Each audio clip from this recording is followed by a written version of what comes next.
Hello friends, welcome to Satish Academy online. Friends, history में हम पढ़ रहे हैं प्राचीन भारत का इतिहास। और इस प्राचीन भारत के इतिहास में हमारी आज की क्लास का टॉपिक है वैष्णव धर्म। तो चलिए फ्रेंड्स, शुरुआत करते हैं वैष्णव धर्म के परिचय से और ये जानने का प्रयास करते हैं कि आखिर वैष्णव धर्म की शुरुआत और इसमें जो मुख्य बातें हैं वो क्या है। तो फ्रेंड्स, वैष्णव धर्म के हम परिचय की बात करें तो वैष्णव धर्म हिंदू धर्म की एक प्रमुख शाखा है। और इस वैष्णव धर्म में जो भगवान विष्णु है वो केंद्र में माने जाते हैं या केंद्र में है। अर्थात वैष्णव धर्म में भगवान विष्णु को सर्वोच्च ईश्वर माना गया है। और फ्रेंड्स, इस वैष्णव धर्म का मुख्य उद्देश्य भक्ति, धर्म और मोक्ष की प्राप्ति करना है। और ये जो वैष्णव धर्म है ये उनके अवतारों पर आधारित है या उनके अवतारों पर केंद्रित है। जैसे कि आप जानते हैं कि विष्णु जी के 10 अवतार बताए गए हैं, जिनमें से 9 अवतार हो चुके हैं और जो 10वां अवतार होगा कल्कि के रूप में वो होना बाकी है। तो फ्रेंड्स, ये एक सामान्य सा परिचय वैष्णव धर्म का। और हम जानते हैं कि वैष्णव धर्म के जो केंद्र में है वो ईश्वर के रूप में भगवान विष्णु है। फ्रेंड्स, बात करते हैं उत्पत्ति और विकास की। तो वैष्णव धर्म की अगर हम उत्पत्ति की बात करें तो जो ऋग्वैदिक काल है उसमें विष्णु का महत्व हमें बहुत कम दिखता है अपेक्षाकृत। केवल सूर्य देव के रूप में हमने विष्णु की चर्चा देखी ऋग्वैदिक काल में। लेकिन उत्तर वैदिक काल में आते आते हमने ये भी जाना कि जो ब्रह्मा विष्णु महेश है उनका महत्व बढ़ चुका था। और फ्रेंड्स, बात करें महाभारत काल की तो महाभारत काल में जो कृष्ण है विष्णु के अवतार के रूप में माने जाते हैं। तो जो भगवान कृष्ण है उनकी पूजा बढ़ी और भक्ति आंदोलन का विस्तार हुआ। और गुप्त काल में तो जो वैष्णव धर्म है उसके लिए स्वर्णिम काल रहा। गुप्त काल को स्वर्ण काल कहा जाता है। और इस स्वर्ण काल में वैष्णव धर्म काफी प्रचारित हुआ, काफी विस्तार हुआ।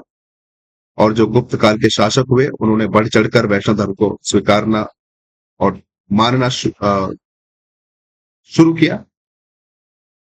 और फ्रेंड्स, फिर भक्ति आंदोलन की बात करें, विशेषकर 7वीं ईस्वी से 12वीं ईस्वी तक के मध्य, तो जो वैष्णव धर्म है वो दक्षिण भारत से लेकर उत्तर भारत तक फैला। और इसके संप्रदाय जो है वो बहुत बड़ी संख्या में बढ़ते चले गए। तो फ्रेंड्स, ये तो भारत की उत्पत्ति और विकास की हम बात कर रहे हैं वैष्णव धर्म के बारे में।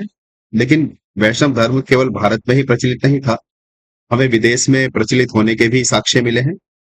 जैसे कि एक बहुत फेमस दूत जो हेलेनियोडोरस, जो कि एक यूनानी दूत था, वो लगभग 140 ईसा पूर्व भारत आया, जिसका नाम था हेलेनियोडोरस। ये एक यूनानी दूत था। और किसका दूत था? ये एक यवना राजा एंटियाल्किडास उसका दूत था। और इसके प्रतिनिधि के रूप में ये विदिशा आया। विदिशा कहां पर है? मध्य प्रदेश में। और इसने विदिशा आकर एक गरुड़ स्तंभ स्थापित किया। और इस गरुड़ स्तंभ पर इसने खुद को भागवत लिखा। चाहे तो भगवत कह दो या भागवत कह दो। इस भगवत का अर्थ होता है भगवान विष्णु का भक्त।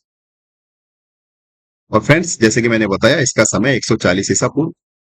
तो यहां से हमारे लिए बहुत मुख्य प्रश्न बनते हैं। पहला प्रश्न तो ये बनता है कि हेलेनियोडोरस या हेलियोडोर ने किस स्थान पर अपना स्तंभ स्थापित किया? तो विदिशा, जो कि मध्य प्रदेश में है। और फिर दूसरा प्रश्न बनता है कि जो हेलेनियोडोर है उसने गरुड़ स्तंभ पर खुद को क्या लिखा? तो उसने गरुड़ स्तंभ पर खुद को भागवत कहा या भगवत कहा। और भगवत या भागवत हम भगवान विष्णु के भक्त को कहते हैं। और फ्रेंड्स, ये भी प्रश्न बन सकता है कि जो हेलेनियोडोर था वो कहाँ का दूत था? वो यूनानी दूत था।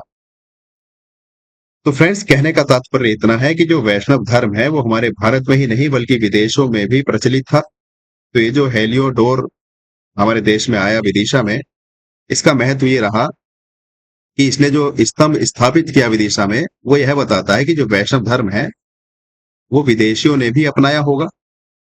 तभी तो उसने आकर खुद को भागवत कहा, भगवत कहा। और इसका महत्व ये भी है इस गरुड़ स्तंभ का कि जो भारतीय संस्कृति की अंतर्राष्ट्रीय स्वीकृति है उसके हमें प्रमाण देखने को मिलते हैं।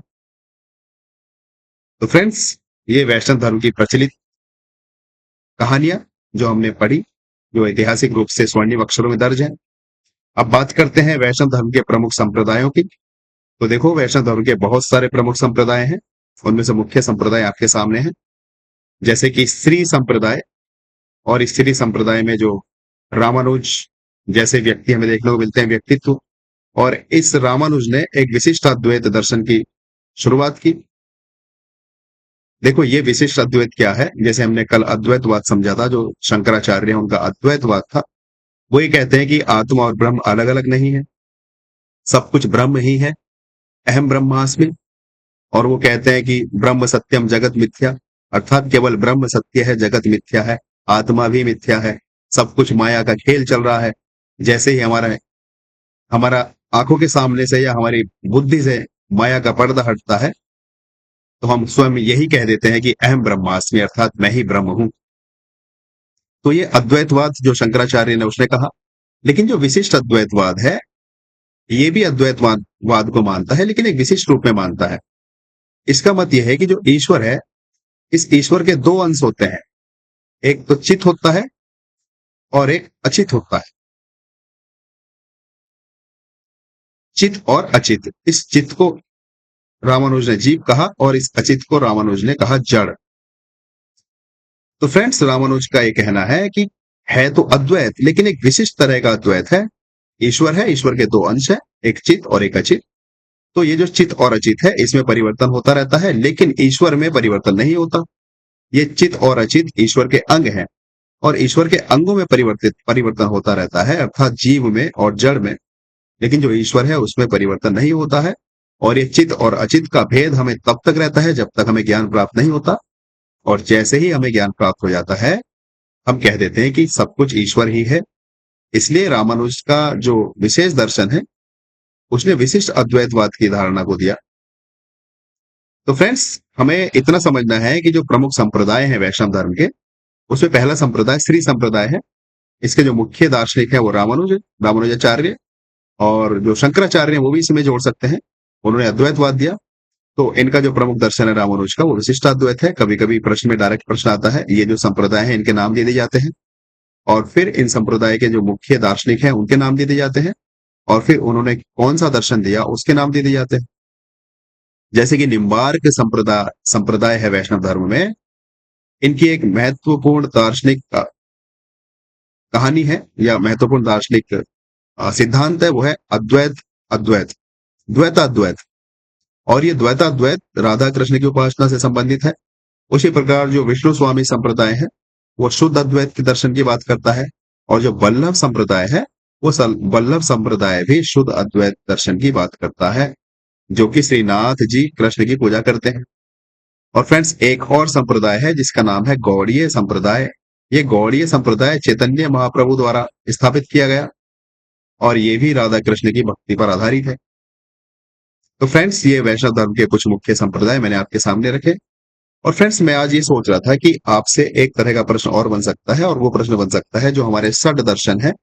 जैसे कि मैंने आपको कल भी उनका नाम बताया था, न्याय, वैशेषिक, सांख्य, योग, मीमांसा और वेदांत। तो इनके जो रचयिता थे, या इनकी जो स्थापना है किसके द्वारा की गई, उनका भी आपसे नाम पूछा जा सकता है। तो मैं चाहता हूं कि आप एक बार नोट कर लीजिए यहीं पर, आपके ये सारी चीजें एक जगह हो जाएंगी। देखो, यहां से भी प्रश्न बनता है कभी कभी डायरेक्ट, जो वैष्णव धर्म के प्रमुख संप्रदाय हैं, यहां से आपको संप्रदायों के नाम दे दिए जाएंगे, और इधर पूछ लिया जाएगा कि रामानुज किस संप्रदाय से संबंधित है, या निम्बार्काचार्य जो निम्बार्क संप्रदाय है उसकी जो दार्शनिक सिद्धांत है वो क्या है, द्वैताद्वैत है। और जो विष्णु स्वामी संप्रदाय है वो शुद्ध अद्वैत के दर्शन को लेकर चलते हैं।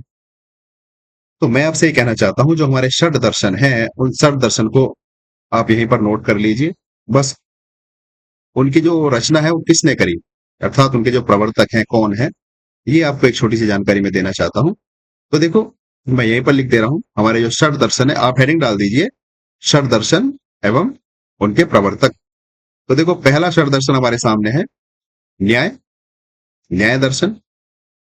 दूसरा है वैशेषिक दर्शन, और तीसरा दर्शन हमारे सामने है सांख्य। चौथा दर्शन हमारे सामने है योग, और जो पांचवा दर्शन है वो हमारे सामने है मीमांसा,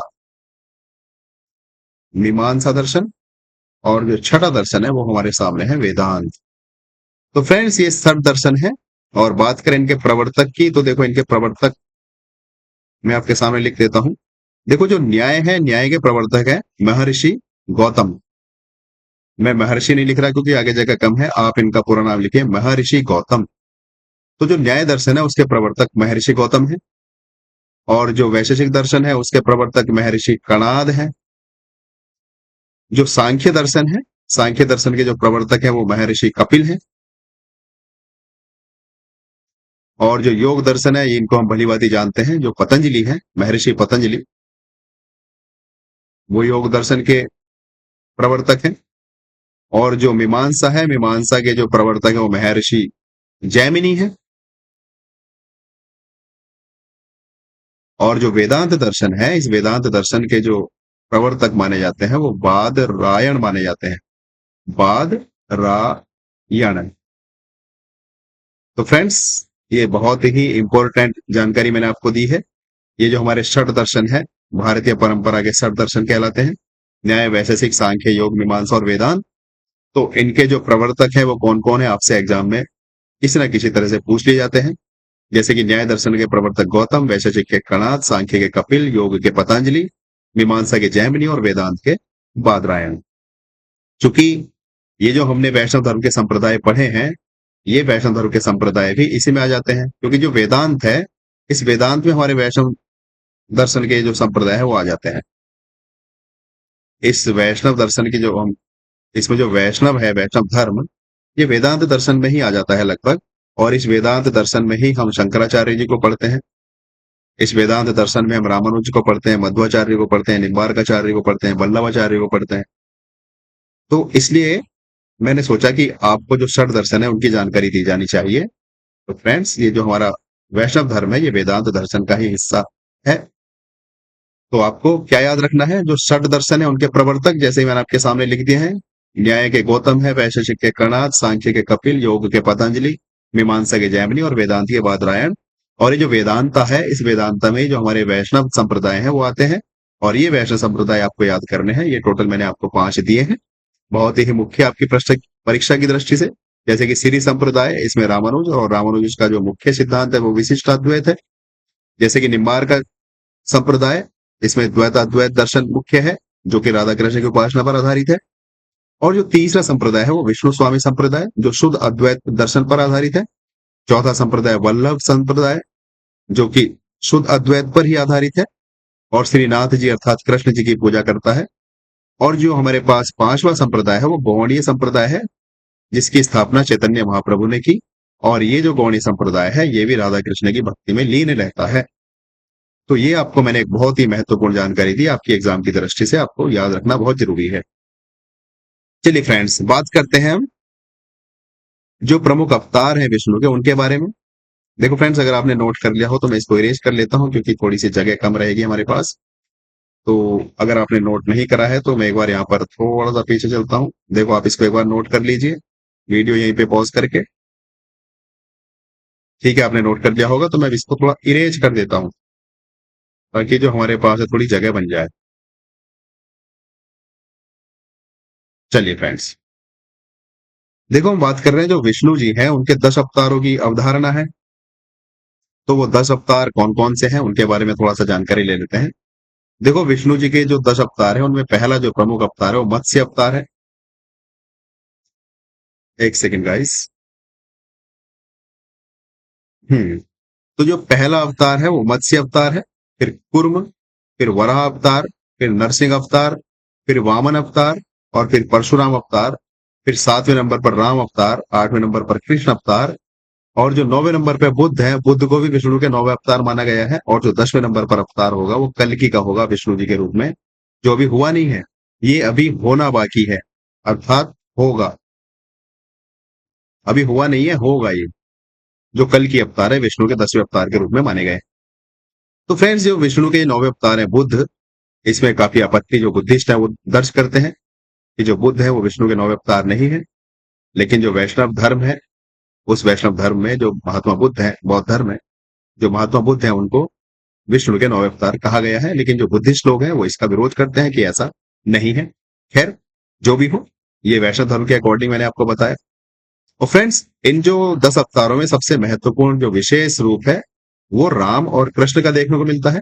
जैसे कि हमने कहा, जो विष्णु के 7वें अवतार हुए हैं वो राम जी हुए हैं, और जो विष्णु के 8वें अवतार हुए हैं वो कृष्ण जी हुए हैं। तो कभी कभी आपसे डायरेक्ट प्रश्न पूछ लिया जाएगा कि विष्णु के राम, जो विष्णु के अवतार थे राम, वो कौन से नंबर के अवतार थे? तो 7वें नंबर के अवतार। और जो कृष्ण अवतार में आए वो विष्णु कौन से रूप में आए, मतलब कौन से नंबर के अवतार थे? तो 8वें नंबर के अवतार थे। चलिए फ्रेंड्स, बात करते हैं वैष्णव धर्म की दर्शन और मान्यताओं की।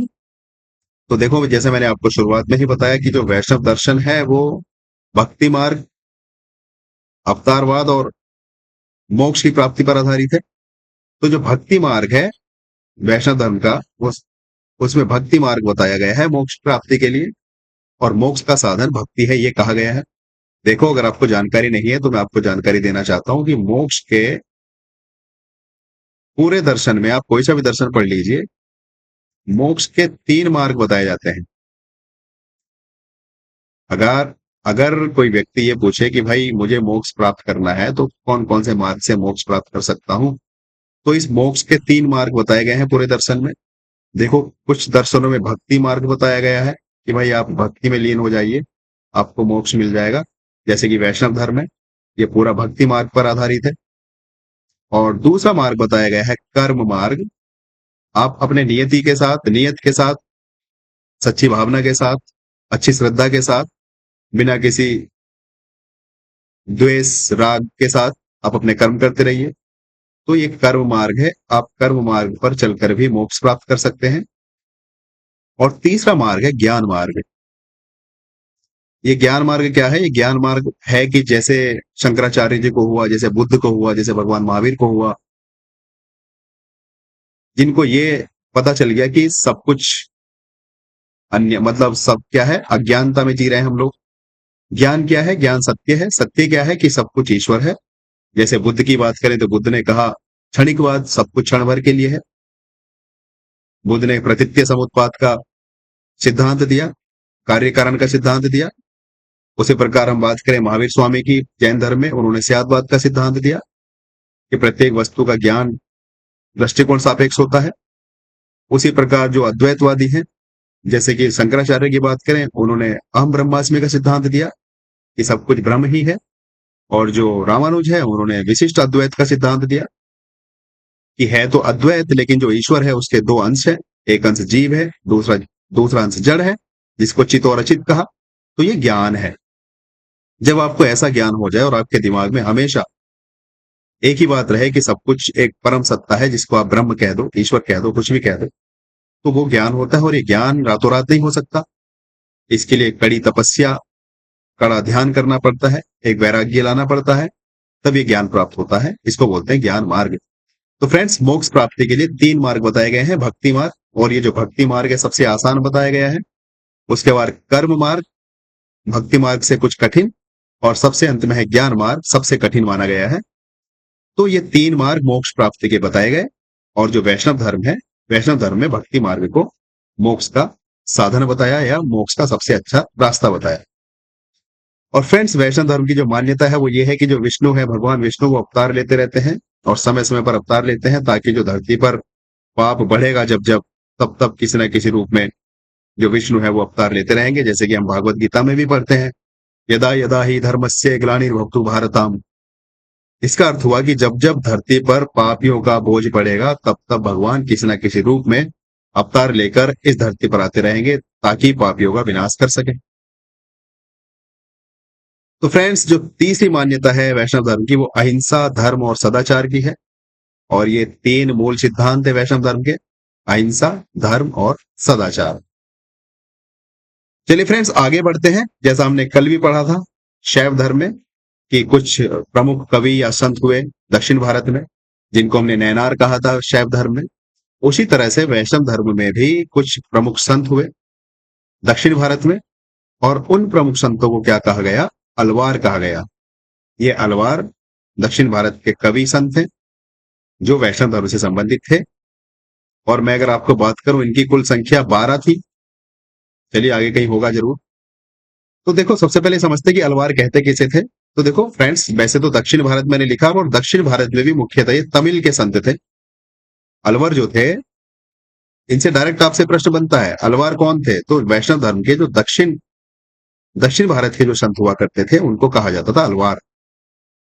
और ये अलवार दक्षिण भारत में मुख्यतः तमिल में रहते थे। ये तमिल के संत कवि थे और जिन्होंने विष्णु भगवान की भक्ति को जन जन तक पहुंचाया। फ्रेंड्स, एक बार फिर से बता दूं मैं, दक्षिण भारत के जो वैष्णव धर्म के संत हुए हैं, उनको अलवार कहा जाता है। और ये अलवारों की संख्या टोटल 12 है। और दक्षिण भारत में भी ये तमिल में रहते थे, जो तमिलनाडु है वहां पर।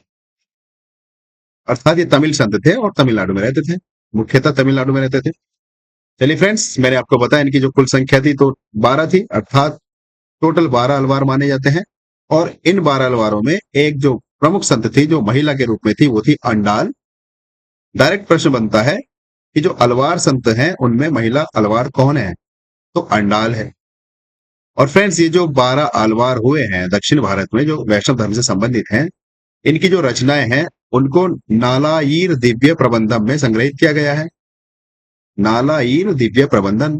डायरेक्ट प्रश्न बन जाएगा कि जो अलवार संत हुए हैं उनकी जो रचनाएं हैं, उन रचनाओं को जो संग्रहित किया गया है उसका क्या नाम रखा गया है? तो उसका नाम है नालायिर दिव्य प्रबंधम। और फ्रेंड्स, मैं आपको जानकारी दे दूं कि ये जो नालायिर दिव्य प्रबंधन है, इसमें लगभग लगभग 4000 भक्ति गीत संकलित किए गए हैं। 4000 भक्ति गीत की संकलन इस नालायिर दिव्य प्रबंधन में किया गया है, जो कि दक्षिण भारत के वैष्णव संत हुए हैं उनके द्वारा।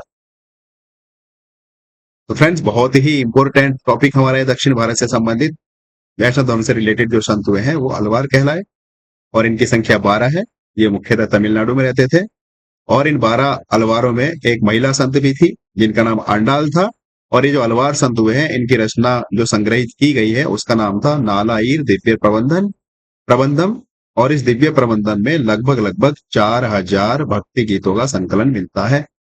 चलिए फ्रेंड्स, आगे बढ़ते हैं, इतना कंटेंट आपके लिए काफी है। देखो, ये जो 12 संत हुए हैं दक्षिण भारत में जिनको अलवार कहा है, उन 12 संतों में से मैंने 5 प्रमुख संतों की लिस्ट आपको दी है। और ये 5 प्रमुख संत आपसे किसी ना किसी तरह से परीक्षा में पूछ लिए जाते हैं। देखो, सबसे पहले जो संत हुए हैं अलवार संत, उनका नाम है नम्मा अलवार। और ये नम्मा अलवार सबसे महान संत हुए हैं। इन्हें अलवारों का सबसे महान संत कहा गया। और इनका जो जीवन का अधिकांश हिस्सा था वो ध्यान और मौन में बीता। इन्होंने ध्यान और मौन बहुत बड़े स्तर पर किया। और जो नम्मा अलवार है, ये वैष्णव धर्म के जो अलवार संत हुए हैं उनमें सबसे प्रमुख माने जाते हैं। और इन्होंने विष्णु भक्ति पर सर्वाधिक रचनाएं लिखी या सर्वाधिक रचनाएं की। तो आपसे प्रश्न बन जाएगा एग्जाम में कि जो नम्मा अलवार है, या ऐसा तो नहीं बनेगा, ऐसे बनेगा कि जो दक्षिण भारत के जो अलवार संत हैं उनमें सबसे प्रमुख संत कौन है? तो नम्मा अलवार है। क्यों है सबसे प्रमुख? क्योंकि इन्होंने विष्णु भक्ति पर सर्वाधिक रचनाएं की हैं, इसलिए इन्हें सबसे प्रमुख संत माना गया है। और दूसरा इंपॉर्टेंट प्रश्न बन सकता है आपके लिए, जैसे हमने कल भी देखा था, जो शैव धर्म के दक्षिण भारत के संत हुए हैं उनको नैनार कहा, और उन नैनार संतों में एक महिला संत थी। तो उसी प्रकार जो वैष्णव धर्म के संत हैं दक्षिण भारत के, उनको अलवार कहा। और इन अलवार संतों में एक महिला संत है जिनका नाम है अंडाल। ये प्रश्न बहुत ही महत्वपूर्ण है गाइस। आपको 4 ऑप्शन दे दिए जाएंगे और कह दिया जाएगा कि बताइए अलवार संतों में महिला अलवार कौन थी? तो वो अंडाल थी। और ये मुख्य क्यों है हमारे लिए? सबसे पहले तो मुख्य ये है कि ये एकमात्र अलवार संत थी जो महिला थी। और दूसरा, बचपन से ही स्वयं को भगवान विष्णु की वधू मानती थी। ये भगवान विष्णु को क्या मानती थी? वधू। मतलब भगवान विष्णु की खुद को वधू मानती थी। और इनकी जो प्रसिद्ध रचना है वो तिरुप्पावे है। तिरुप्पावे। तिरुप्पावे अंडाल की प्रमुख रचना है, जो आज भी दक्षिण भारत में गाई जाती है। तो फ्रेंड्स, ये जो आंडाल है, इस पर आधारित आपके 2 से 3 प्रश्न बन सकते हैं। पहला प्रश्न तो यही बनेगा कि अलवार संतों में महिला संत कौन थी? तो आंडाल थी। आंडाल भगवान विष्णु को क्या मानती थी? भगवान विष्णु की खुद को वधू मानती थी। और आंडाल की प्रसिद्ध रचना कौन सी है? आंडाल की प्रभु प्रसिद्ध रचना है तिरुप्पावे, जो आज भी दक्षिण भारत में गाई जाती है। फ्रेंड्स, बात करें तीसरे अलवार संत की, उनका नाम है पेरिया अलवार। इस पेरिया अलवार के बारे में बात करें तो ये आंडाल के पालक पिता और भक्ति कवि के रूप में जाने जाते हैं। इन्होंने भगवान विष्णु को बालक के रूप में पूजा। ये महत्वपूर्ण जानकारी। भगवान विष्णु को बालक के रूप में किसने पूजा? तो पेरिया अलवार ने भगवान विष्णु को बालक के रूप में पूजा। फ्रेंड्स, बात करते हैं चौथे नंबर पर। तो जो तिरुमंगई अलवार है, देखो इनके इनके बारे में मुख्य जानकारी ये है कि ये पहले डाकू हुआ करते थे, चोर लुटेरे उचक्के थे। लेकिन बाद में इनकी अंतरात्मा जगी और फिर ये डाकू से जो दक्षिण भारत के प्रमुख संत हुए जिनको अलवार कहा, वो बन गए।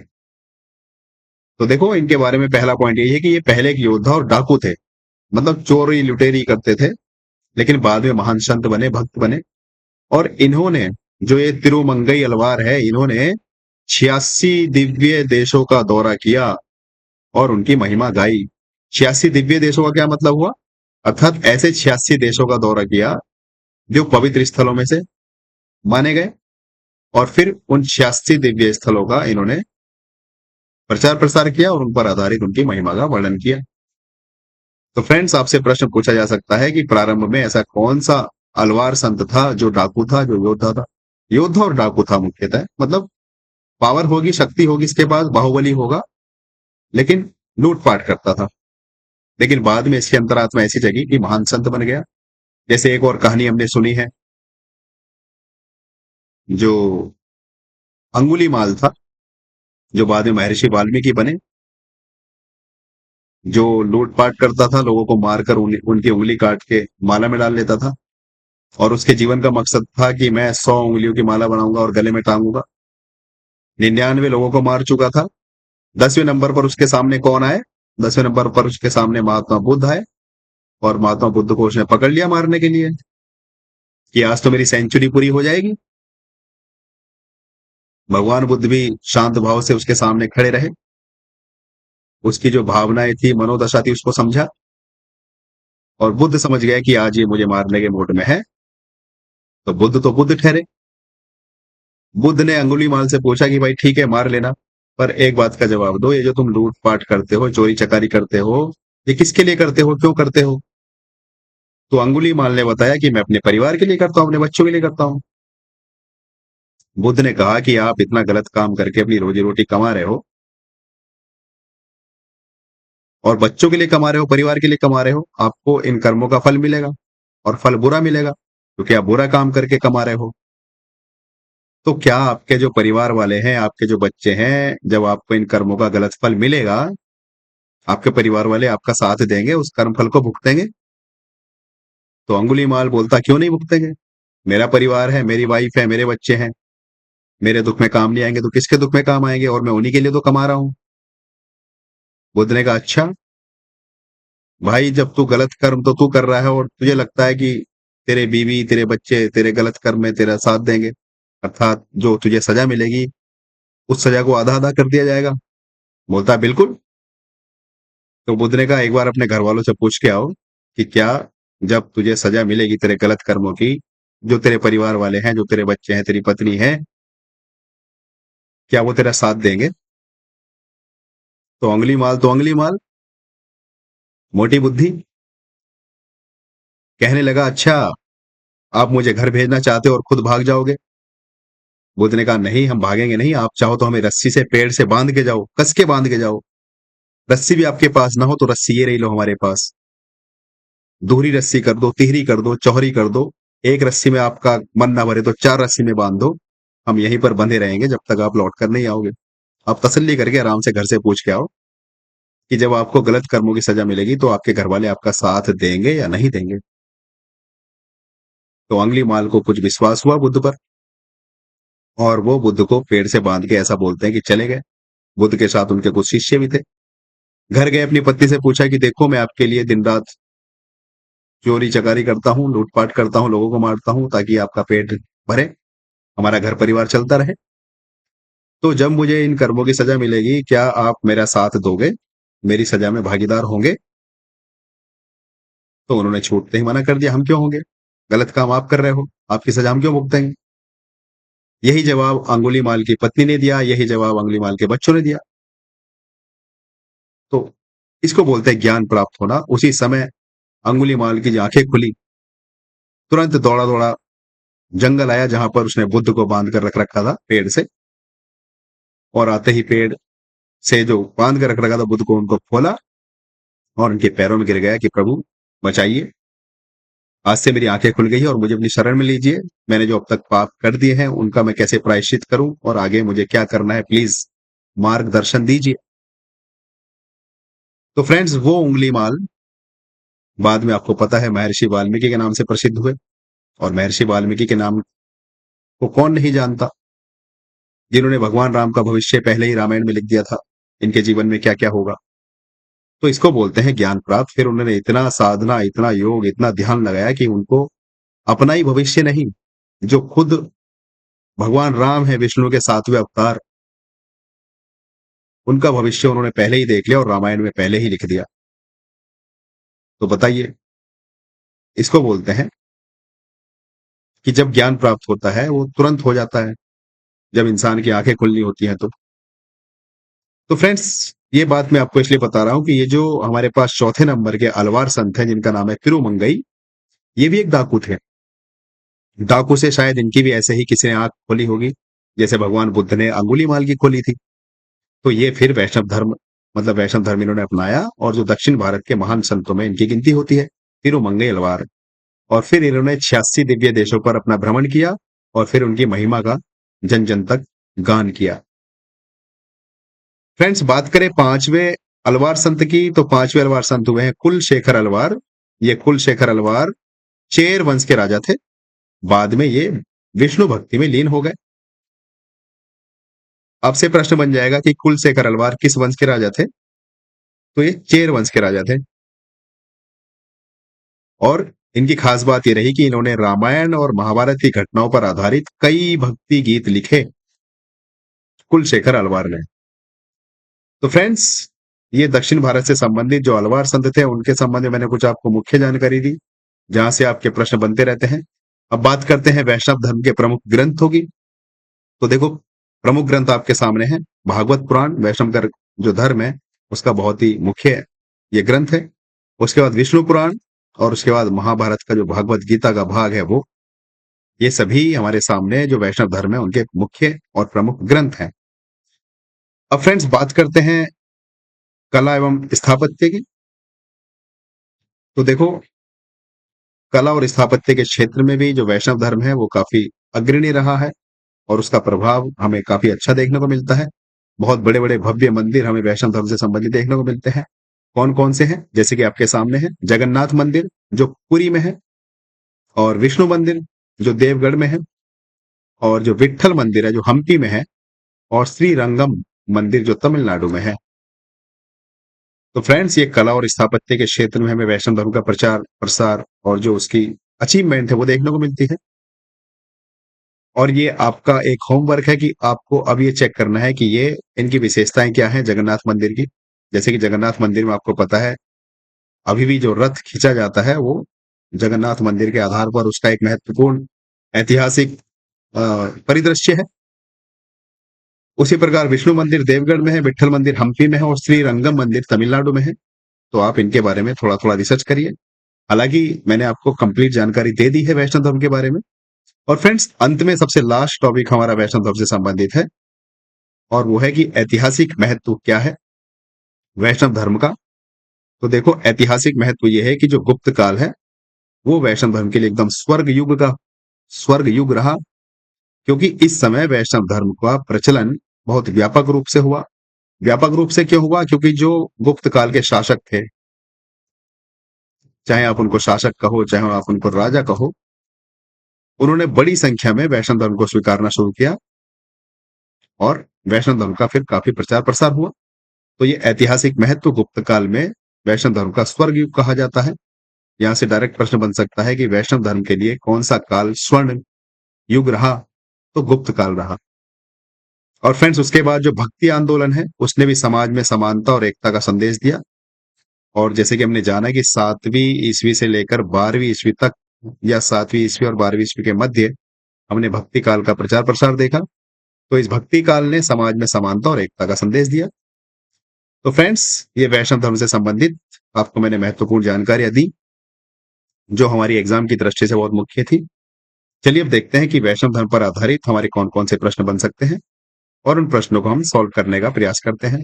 तो पहला प्रश्न आपके सामने ये रहा। बताइए, ये प्रश्न मुझे आपको बताने की जरूरत है क्या? पहले प्रश्न में आपसे पूछा गया है कि जो वैष्णव धर्म है, तो उस वैष्णव धर्म में किस देवता की उपासना की जाती है? बताइए, इसको बताने की आवश्यकता है क्या?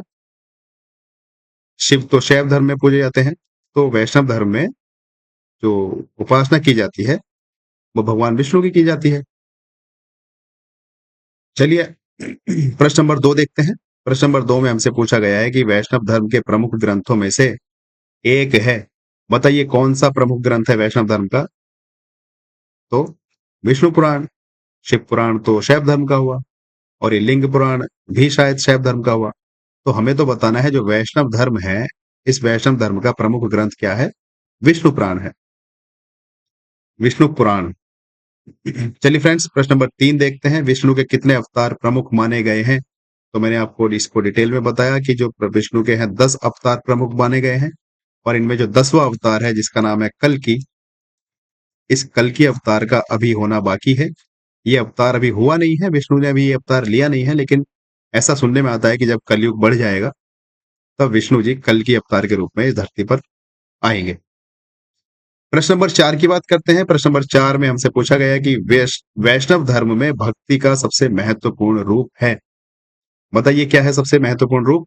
हमने आपको बताया कि जो वैष्णव धर्म है वो भक्ति मार्ग पर आधारित है और यह मानता है कि जो मोक्ष का सबसे अच्छा और सबसे सुलभ रास्ता है वो भक्ति है। तो ये जो भक्ति मार्ग है, ये भक्ति किसके लिए है? मोक्ष के लिए है। मोक्ष प्राप्ति के लिए वैष्णव धर्म में भक्ति को माना गया है। चलिए फ्रेंड्स, प्रश्न नंबर 5 और प्रश्न नंबर 5 आपसे पूछता है कि दक्षिण भारत में वैष्णव धर्म के भक्त कवि संत क्या कहलाते थे? तो बताइए क्या कहलाते थे? अलवार कहलाते थे, क्योंकि नैनार तो जो शैव धर्म है, उसके संत जो दक्षिण भारत में हुए वो नैनार कहलाते थे। फ्रेंड्स, ये दोनों ही प्रश्न नैनार और अलवार कंफ्यूजिंग रहते हैं। शैव धर्म से संबंधित नैनार और वैष्णव धर्म से संबंधित अलवार, इनको आप ध्यान में रखना और मैंने आपको बहुत डिटेल में इनके बारे में समझाया है। यहाँ से ये मान के चलो कि 1 या 2 प्रश्न बनता ही है 100%। अगर प्राचीन भारत के इतिहास से वैष्णव धर्म या शैव धर्म से कोई प्रश्न बने और उस प्रश्न में नैनार और अलवार से संबंधित कोई प्रश्न ना बने, ये एग्जामिनर ऐसा नहीं कर सकता, क्योंकि जब भी कोई शैव धर्म या वैष्णव धर्म से प्रश्न बनाने की सोचेगा तो नैनार और अलवार को जरूर अपने ध्यान में रखता है। तो हमारी परीक्षा की दृष्टि से बहुत मुख्य है। चलिए प्रश्न नंबर 6 की बात करते हैं। प्रश्न नंबर 6 में हमसे कहा गया है कि अलवार संत किस भाषा में भक्ति गीत गाते थे? तो बताइए किस भाषा में गाते थे?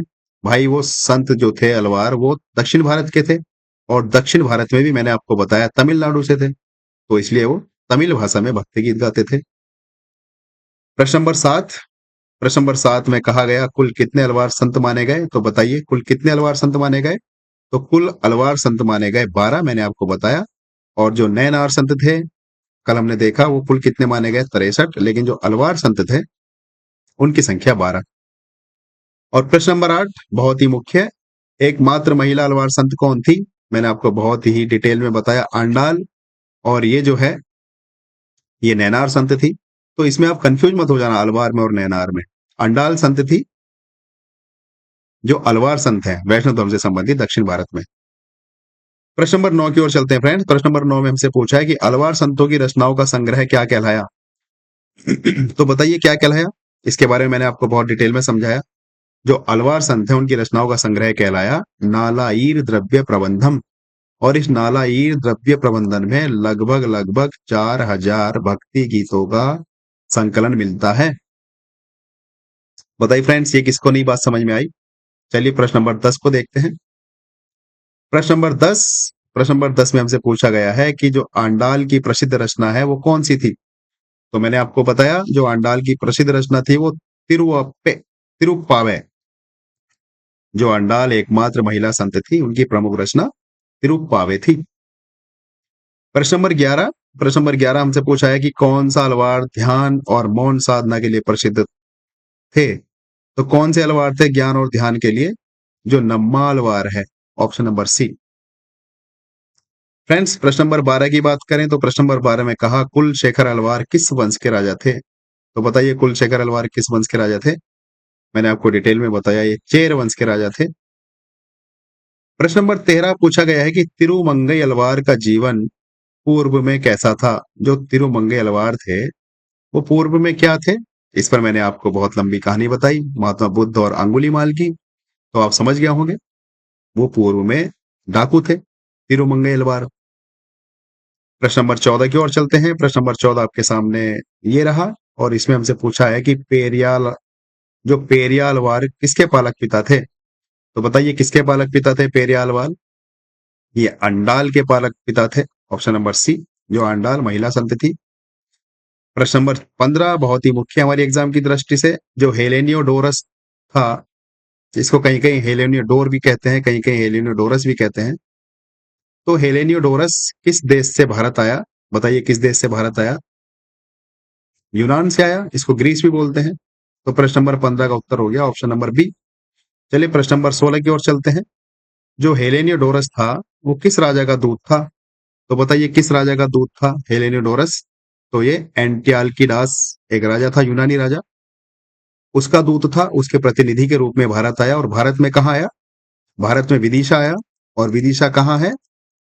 विदिशा एमपी में है, मध्य प्रदेश में। और इस विदिशा में आकर इसने एक स्तंभ स्थापित किया, और इस स्तंभ पर इसने खुद को क्या कहा? खुद को कहा भागवत। इस भागवत से ये पता चला कि विदेशों में भी जो वैष्णव धर्म है वो काफी फल फूल रहा था। चलिए फ्रेंड्स, प्रश्न नंबर 17 की ओर चलते हैं। प्रश्न नंबर 17 में हमसे पूछा गया कि जो हेलेनियोडोरस स्तंभ कहाँ स्थित है?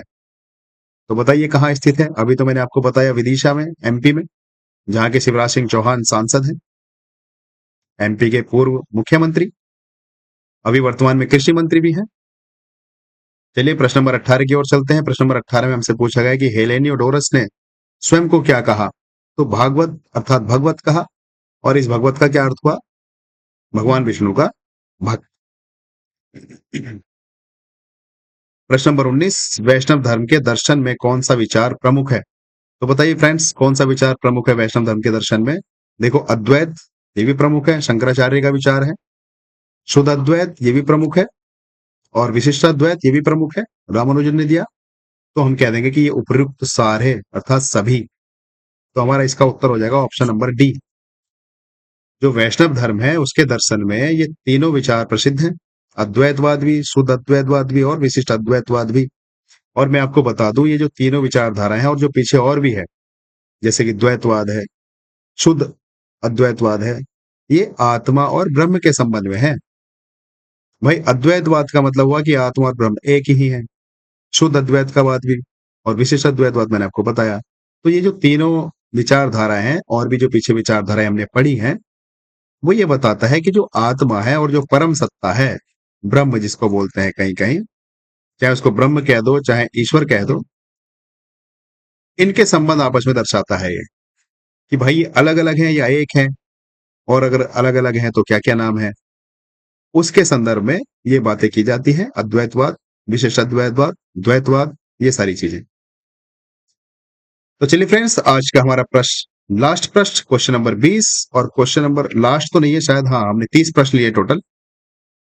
तो क्वेश्चन नंबर 20 में कहा गया है कि जो वल्लभाचार्य हैं वो किस संप्रदाय से हैं?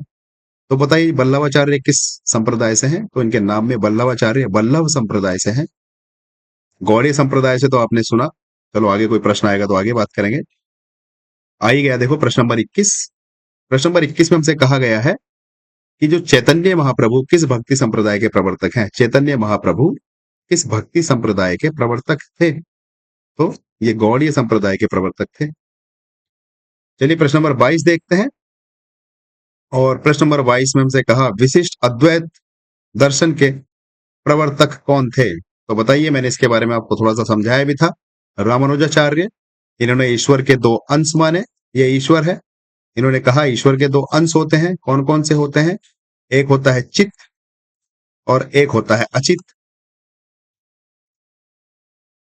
इस चित्त को इन्होंने जीव कहा और इस अचित को इन्होंने जड़ कहा। और ये कहा कि ये जो चित्त और अचित है ये ईश्वर के दो अंग हैं, और इन दोनों अंगों में परिवर्तन होता रहता है, लेकिन ईश्वर में परिवर्तन नहीं होता, इसलिए इसको कहा विशिष्ट अद्वैत। लेकिन अंततः ईश्वर के अंग हैं। तो विशिष्ट अद्वैत के दर्शन के प्रवर्तक कौन थे? रामानुजाचार्य। चलिए फ्रेंड्स, प्रश्न नंबर 23 की ओर चलते हैं। प्रश्न नंबर 23 में हमसे कहा कि गजेंद्र मोक्ष कथा में किसकी मुक्ति होती है? तो बताइए गजेंद्र मोक्ष कथा में किसकी मुक्ति होती है? तो जैसे गज बोलते हैं हाथी को, इसके नाम में ही हमें उत्तर मिल गया, हाथी। देखो फ्रेंड्स, इसकी कथा ये कहती है कि एक बार कोई हाथी था, वो कहीं किसी नदी में पानी पी रहा था। तो उस हाथी का पैर किसी मगरमच्छ ने पकड़ लिया। तो हाथी ने खूब कोशिश की मगरमच्छ से पैर छुटाने की, लेकिन नहीं छुटा पाया। बाद में हाथी उससे जद्दोजहद में थक के बेचारा बस गिरने ही वाला था। तभी उसने मन से भगवान विष्णु को याद किया। भगवान विष्णु आए और जो मगरमच्छ था उसका संहार किया और हाथी को मोक्ष मिला। तो जो गजेंद्र मोक्ष की कथा है उसमें ये कथा है। चलिए प्रश्न नंबर 24 की बात करते हैं। तो प्रश्न नंबर 24 में हमसे पूछा गया कि वामन अवतार में विष्णु ने राजा बलि से कितने पग भूमि मांगी। तो देखो कितने पग भूमि मांगी, अगर आपको नहीं पता तो 3 पग भूमि भूमि मांगी। पग का मतलब है पैर। देखो वामन अवतार की बारे में जो कथा है वो ये है कि एक बहुत बड़े योद्धा हुए, हालांकि वो असुर माने जाते हैं, और उनका नाम था राजा बलि। थे असुर लेकिन बहुत ही महान और बहुत ही दानी थे, और तीनों लोगों के राजा बन गए थे। राजा बलि तीनों लोगों के राजा तीनों लोगों के राजा बन गए थे। अब जब तीनों लोगों के राजा बन गए तो जो देवता लोग थे वो परेशान हो गए कि यार तीनों लोग राजा बलि ने हत्या लिए, क्या किया जाए। तो जो देवता थे उन्होंने भगवान विष्णु से सहायता मांगी। सहायता ये मांगी कि भाई ये जो राजा बलि है, ये तीनों लोगों के राजा बन गए हैं, इनसे कुछ ना कुछ करके आप ये हमारे लोग छुटवाइए। तो जो भगवान विष्णु थे वो वामन अवतार के रूप में राजा बलि के पास गए। वामन का मतलब होता है बौना। बौना ब्राह्मण इसको बोलते हैं, वामन बौना ब्राह्मण। तो उसके अवतार के रूप में राजा बलि के पास गए और राजा बलि से मांगा। और राजा बलि दानी थे। राजा बलि ने सोचा कि क्या ही मांगेंगे ब्राह्मण के रूप में, वही पहले जो थोड़ी बहुत भिक्षा वगैरह होती थी उसके रूप में। तो राजा बलि बहुत बड़े दानी थे। भगवान विष्णु ने पहले इनसे वचन भरवा लिया कि मैं जो मांगू आपको देना पड़ेगा।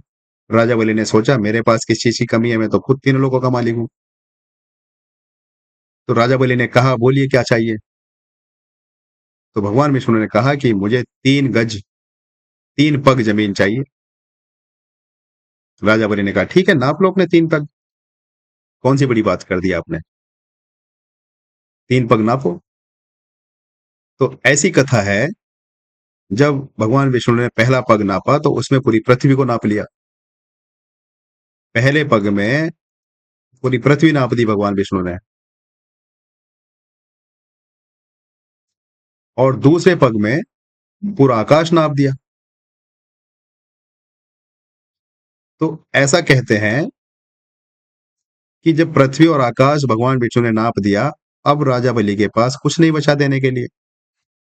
तो जब तीसरा पग वो नापने वाले थे, भगवान विष्णु ने कहा अब बताइए आपका तो सब खत्म हो गया, आपकी पृथ्वी भी गई, आपका आकाश भी गया। तो ऐसा माना जाता है वामन अवतार में कि जो राजा बलि थे वो अपनी वचन के पक्के थे। उन्होंने कहा कि हे वामन अवतार, हे वामन, जो भी उन्होंने कहा कि अब मेरे पास कुछ नहीं है, लेकिन मैंने आपको वचन दिया है कि आप जो मांगेंगे मैं उसको दूंगा। अब मैं आपके पास आपके सामने प्रस्तुत हूं। मैं आपका सिर आपके चरणों में रखने के लिए तैयार हूं। तो ऐसी कथा है वामन अवतार में कि जो राजा बलि थे उन्होंने अपना सिर काटकर विष्णु को चढ़ा दिया जब उन्होंने तीसरा पग नापा। तो विष्णु भी खुश हुए, और खुश होने के बाद राजा बलि को उन्होंने जो पाताल लोक है, वो पाताल लोक राजा बलि को वापस कर दिया, और राजा बलि बहुत फेमस हुए। तो ये कहानी थी। वामन अवतार में विष्णु ने राजा बलि से कितने पग भूमि मांगी, तो 3 पग भूमि मांगी, और मैंने इसके पीछे का आपको पूरा कॉन्सेप्ट बताया। चलिए अगले प्रश्न पर चलते हैं, प्रश्न नंबर 25। प्रश्न नंबर 25 में हमसे पूछा गया है कि जो नरसिंह अवतार ने किस असुर का वध किया। तो बताइए। हिरण्यकश्यप का किया, इसकी कहानी हम बहुत अच्छे से जानते हैं। हिरण्यकश्यप ने जब विष्णु की पूजा की, उपासना की, तो विष्णु बहुत खुश हुए। नीचे धरती पर आ गए, प्रकट हो गए, और जो हिरण्यकश्यप था उसने कह दिया कि प्रभु मुझे ऐसा वरदान दीजिए, ना तो मुझे कोई दिन में मार सके ना रात में मार सके। पहले तो वो अमर होने का वरदान मांग रहा था कि मुझे ऐसा वरदान दीजिए कि मैं अमर हो जाऊं। लेकिन भगवान विष्णु, छलिया भी कहा जाता है उनको, वो समझ गया कि ये अमर होगा और राक्षस है, कुछ ना कुछ गड़बड़ करेगा। उसने कहा कि नहीं, अमरता का तो वरदान नहीं मिल सकता, दुनिया में अमर कोई हो ही नहीं सकता, आप कुछ और मांग लीजिए। तो फिर हिरण्यकश्यप ने कहा कि ठीक है, मुझे ऐसा वरदान दीजिए कि ना तो मुझे कोई दिन में मार सके और ना कोई रात में मार सके, ना कोई घर में मार सके ना बाहर मार सके, ना इंसान मार सके ना जानवर मार सके। और भी कुछ ऐसी कंडीशन उसने लगाई, इनडायरेक्टली ऐसी सारी कंडीशन लगा दी कि उसको कोई मार ही ना सके। भगवान विष्णु ने कह दिया ठीक है, तथास्तु। अब जब इसको ये वरदान मिल गया तो हिरण्यकश्यप को लगा कि अब तो मुझे कोई मार ही नहीं सकता, अब तो मैं खुद भगवान हूं। तो इसने खुद को, अपने आप को भगवान कहना शुरू कर दिया। इसी का पुत्र होता था, उस पुत्र का नाम था प्रहलाद। वो प्रहलाद भगवान विष्णु का बहुत बड़ा भक्त था। लेकिन जो हिरण्यकश्यप था वो खुद को भगवान कहलवाता था। उसकी जो जनता थी, जनता से खुद की पूजा करवाता था। ये एक राजा था हिरण्यकश्यप नाम का, और बड़ा दुखी प्रहलाद से। मन मन में सोचता था कि मैं पूरी जनता से अपनी पूजा करवाता हूँ और घर में मेरा ही बेटा मेरी पूजा नहीं कर रहा, भगवान विष्णु की पूजा करने में लगा रहता है। तो इसने प्रहलाद को मरवाने के पता नहीं कितने उपाय किए। और जो बहुत बड़ी कहानी हम सुनते हैं होलिका दहन की, उसमें जो प्रहलाद की बुआ थी अर्थात हिरण्यकश्यप की जो बहन थी, ऐसी जो मान्यता है होलिका नाम की, उसके पास एक ऐसा ओढ़ने का चीर था जिसको ओढ़नी बोलते हैं, कि अगर वो ओढ़कर आग में बैठे तो उसमें जलती नहीं थी। तो हिरण्यकश्यप ने कहा कि तू आग में लेकर बैठ प्रहलाद को, और तू ओढ़ के बैठना चीर को, और ये प्रहलाद जल जाएगा, मर जाएगा।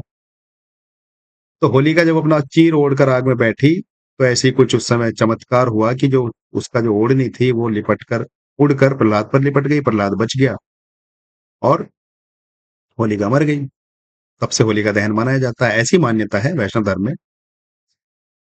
तो मैं ये आपको कहना चाह रहा था कि जो नरसिंह अवतार हैं, उन्होंने फिर इस हिरण्यकश्यप को मारने के लिए अवतार लिया, नरसिंह अवतार। और ये नरसिंह अवतार में क्या रूप धारण किया, क्योंकि उनको अपना वचन भी निभाना था। तो जो विष्णु है उन्होंने नरसिंह अवतार में आधा शेर और आधा इंसान का रूप धारण किया। आधा शेर और आधा इंसान, क्योंकि भाई उसने कंडीशन लगाई थी हिरण्यकश्यप ने कि ना तो मुझे कोई इंसान मार सके ना जानवर। तो जो अवतार लिया नरसिंह अवतार ने, वो आधा शेर और आधा इंसान का लिया। और एक कंडीशन लगाई थी, ना तो घर में मार सके ना बाहर। तो जो घर की दहलीज होती है, उस दहलीज पर रखकर इनका काम तमाम किया था। और जो तीसरी कंडीशन थी कि ना दिन हो ना रात हो, तो वो नरसिंह में, जो नरसिंह अवतार थे, उन्होंने शाम का समय चूज किया। तो इस हिरण्यकश्यप का वध करने के लिए नरसिंह अवतार लिया विष्णु जी ने। तो मैंने आपको पूरी कहानी समझाई कि हिरण्यकश्यप और ये क्या है, क्योंकि हमारे जो नोट्स हैं उसमें ये कहानियां कवर नहीं हुई थी। चलिए प्रश्न नंबर 26 की ओर चलते हैं। प्रश्न नंबर 26 में हमसे कहा है, वैष्णव धर्म के प्रमुख मंदिरों में से एक जगन्नाथ मंदिर कहाँ है? तो बताइए कहाँ है जगन्नाथ मंदिर? ये पुरी में है, बहुत ही फेमस मंदिर है। चलिए प्रश्न नंबर 27 की ओर चलते हैं। प्रश्न नंबर 27 में हमसे कहा, भागवत पुराण किस देवता को समर्पित है? तो बताइए किस देवता को समर्पित है? विष्णु को समर्पित है। प्रश्न नंबर 28, अवतारवाद की मान्यता किस धर्म में प्रमुख है? तो बताइए अवतारवाद की मान्यता किस धर्म में प्रमुख है? वैष्णव धर्म में प्रमुख है अवतारवाद की मान्यता। और प्रश्न नंबर 29 में हमसे कहा है कि जो श्रीरंगम मंदिर है वो किस राज्य में स्थित है? श्रीरंगम मंदिर, तो बताइए किस राज्य में स्थित है? ये तमिलनाडु में स्थित है। और प्रश्न नंबर 30, वैष्णव धर्म के अनुसार मोक्ष का सर्वोत्तम मार्ग क्या है? तो बताइए सर्वोत्तम मार्ग क्या है मोक्ष का? सर्वोत्तम मार्ग है वैष्णव धर्म के अनुसार भक्ति मार्ग। और ये अन्य मार्ग है मोक्ष के, जिनमें जो सबसे कठिन मार्ग है वो ज्ञान मार्ग है। और फिर कर्म मार्ग है, योग मार्ग भी एक चौथा मार्ग है आजकल। लेकिन जो मुख्य मार्ग है वो तीन है, भक्ति मार्ग, ज्ञान मार्ग और कर्म मार्ग। और जो वैष्णव धर्म है वो भक्ति मार्ग को सबसे सर्वोत्तम मार्ग मानता है मोक्ष प्राप्ति के लिए। तो फ्रेंड्स, ये हमारा वैष्णव धर्म था जो कि मेरी तरफ से समाप्त हुआ। आशा करता हूं कि आप इन क्लासेस से बहुत फायदा उठा रहे होंगे, और आपके एग्जाम की दृष्टि से हमारी सारी क्लासेस चल रही हैं। बिल्कुल एग्जाम ओरिएंटेड चल रही हैं। आप चाहे कोई सा भी एग्जाम दीजिए, हिस्ट्री से रिलेटेड आपका कोई प्रश्न बाहर नहीं जाएगा। हम इस बात की आपको श्योरिटी देते हैं। तो फ्रेंड्स चलिए मैं आपसे विदाई लेता हूँ, और विदाई लेने से पहले फिर एक बार आपसे रिक्वेस्ट करता हूँ कि अगर आपने हमारा ये चैनल सब्सक्राइब नहीं किया है तो प्लीज आप इसको सब्सक्राइब कीजिए, और अगर आपने सब्सक्राइब कर लिया है तो आप इसको शेयर भी कीजिए, ताकि अन्य लोगों तक हमारा ये चैनल पहुंचे और वो भी हमारी इन क्लासेस से फायदा उठा सकें। तो फ्रेंड्स फिर मिलता हूँ किसी दूसरी क्लास के साथ। तब तक के लिए आप अपना ख्याल रखना। Bye bye, take care.